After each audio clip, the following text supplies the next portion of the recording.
میں تیری رحمت سے بالکل مایوس نہیں ہوں یا اللہ، بس مجھے میری ہر آزمائش میں کامیابی عطا فرما دے۔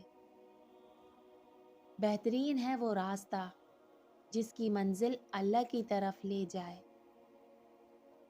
اللہ دیری انہی کے لیے کرتا ہے جن کا مانگنا اسے بے حد پسند آ جاتا ہے۔ اب تک جو زندہ ہوں تو کسی مقصد کے لیے زندہ ہوں۔ اب تک جو سانسیں بحال ہیں تو اب بھی موقع ہے اللہ تک پلٹ جانے کا۔ اللہ کی کوئی بھی بنائی ہوئی چیز بے مقصد کبھی نہیں ہوتی۔ یاد رکھو، ہم بد نصیب نہیں ہوتے، بس ہم سب کا نصیب مختلف ہے۔ ہمارے راستے الگ ہیں لیکن منزل ایک ہی ہے۔ جس کو تم پکارتے ہو اسی کو میں پکارتی ہوں۔ پکارنے کا انداز مختلف ہو سکتا ہے لیکن جس کو پکارا جائے وہ صرف ایک ہے، میرا اللہ۔ دونوں صورتیں یقین کی ہیں۔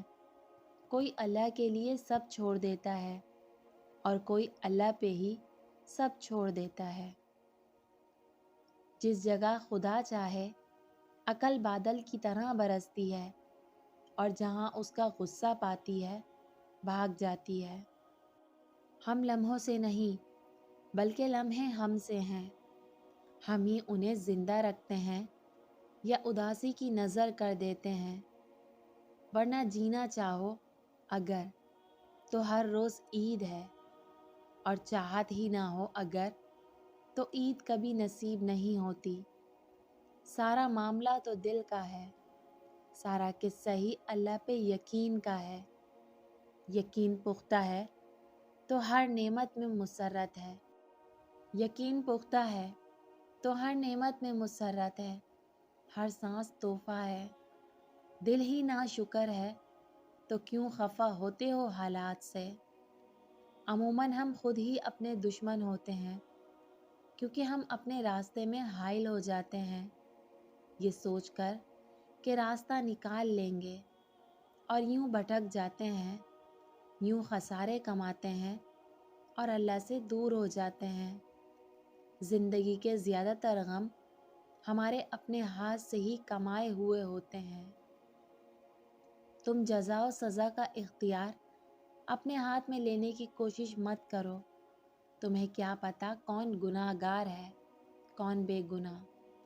یہ علم تو اللہ کے پاس ہے اور یہ اختیار بھی اس کے پاس رہنے دو۔ ایسا نہ ہو کہ تمہیں پچھتانا پڑے۔ اگر اللہ تمہیں وہاں تک نہیں لے کر گیا جہاں تم جانا چاہتے تھے تو یقین رکھو بہتر ہوگی ہر وہ جگہ جہاں وہ تمہیں اپنی مرضی سے لے کر جائے گا۔ غلط سوچتی تھی میں، بد نصیب تو وہ ہوتا ہے جس کے دروازے پر محبت روز 5 دفعہ ٹہرتی ہے اور وہ اس محبت پر اپنا دروازہ بند کر دیتا ہے۔ بد نصیب تو وہ ہے جس کو سب مل جاتا ہے مگر خدا نہیں ملتا۔ بد نصیب تو وہ ہے جس پر وہ اپنی محبت کی راہ بند کر دیتا ہے۔ بد نصیب تو وہ ہے جس کو وہ اتنی توفیق ہی نہیں دیتا کہ وہ اس کی آواز کا جواب دے سکے۔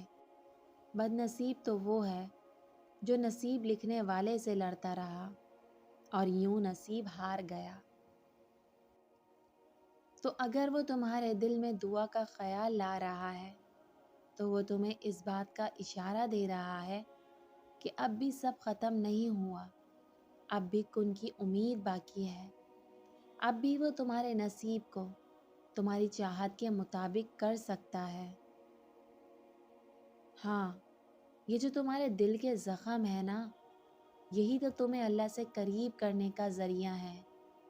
ہاں مشکل ہے ابھی مگر یقین کرو ان زخموں کا مرہم تمہیں جلد ملنے والا ہے۔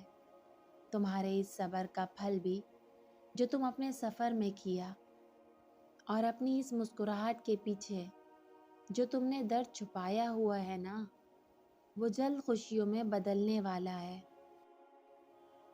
وہ کبھی تمہیں تکلیف میں مبتلا نہیں کرتا اور نہ ہی وہ تمہیں تکلیف میں دیکھ سکتا ہے۔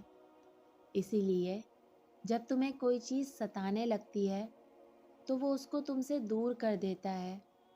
جب تم خوشی کے ذریعے اس تک پہنچ نہیں پاتے تب وہ ایسے حالات پیدا کر دیتا ہے کہ تم اس کی طرف دوڑے چلے جاتے ہو۔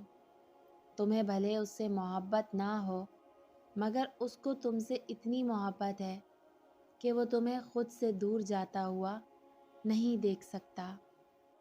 ایک آدمی نے کسی بزرگ سے پوچھا، میرا اللہ اس وقت کیوں نہیں سنتا جب میں مانگتا ہوں؟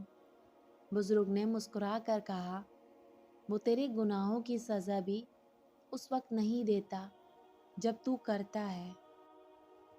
تم ایمان تو رکھو اللہ پر، وہ بہتر لے کر بہترین دیتا ہے۔